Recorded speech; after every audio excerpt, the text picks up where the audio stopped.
Бишкек шаарынын четинде жайгашкан тынчтык конушунда электр зымдары толугу менен изоляцияланган чубалгыларга алмаштырылууда. Бул аба ырайынын ар кандай шартына туруштук бере алат.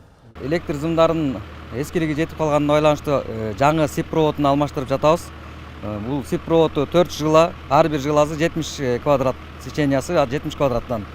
Мунун артыкчылыгы мурункудай болуп шамал, жамгыр, туруксуз аба ырайы болсо зымдар бири-бирине чабылышып, электр энергиясы үзгүлтүккө учурап келчү. Азыр бул сип проводдун өзгөчөлүгү изолированный. Шамалдан туруксуз аба ырайынан туруштук берип, электр энергиясын үзгүлтүксүз берүүгө чоң мүмкүнчүлүгү бар. Ар бир оголенный линия, ар бири өз-өзүнчө 4 жыладан болчу. Азыр бул бир эле целый оролгон бир эле кабель. Бул жумуш жалгыз тынчтык конушуна гана жүрүп жаткан жок. Арча бешик, Ак Ордо конушун кошо эсептегенде жаңы чубалгылар 60 чакырымга жетет. Кыш мезгилин ийгиликтүү аяктадык.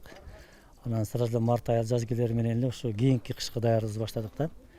Ошо кийинки кышкы даярдыктардын жумуштарын баарын пландаштырганбыз. Ошол пландардын бири ошол быйылкы жылы биздин район боюнча 60 километр мында аба чубалгыларын ушундай сиптеп коебуз, сип проводко алмаштыруу да, 60 километр. Бул өзүнүн эме срок гарантиясы боюнча 30-40 жыл.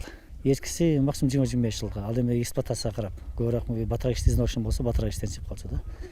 Бул конуштун тургундарына жарык берүүдө утур-утур көйгөй жаралып келген. Себеби эски чубалгыларды сапаттуу деп айтууга болбойт. 20 жылдан ашык мөөнөткө ылайыкталганы менен электр энергиясын берүү улам үзгүлтүккө учурачу. Катуу шамал, өтө жаан чачын болгон учурларда шаардын баардык бурчундагыдай эле бизде да авариялар болчу.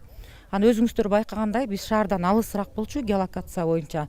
Пока шаардагы аварияларды, мындайча айтканда, тескеп, аларды ордуна келтирип, бизге убакыт келгенче көп убакыт, суткалап убакыт өтүп кетчү.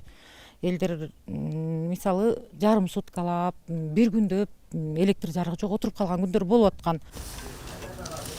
Мындай чубалгыларды тартуу жалпы өлкө боюнча жүрүп жатат. Быйыл 693 чакырымды ишке берүү каралган. Келерки жылдары электр чубалгылары толугу менен алмаштырылат. Калыгул Асанбаев, Адилет Эшкожо, Ала Тоо 24.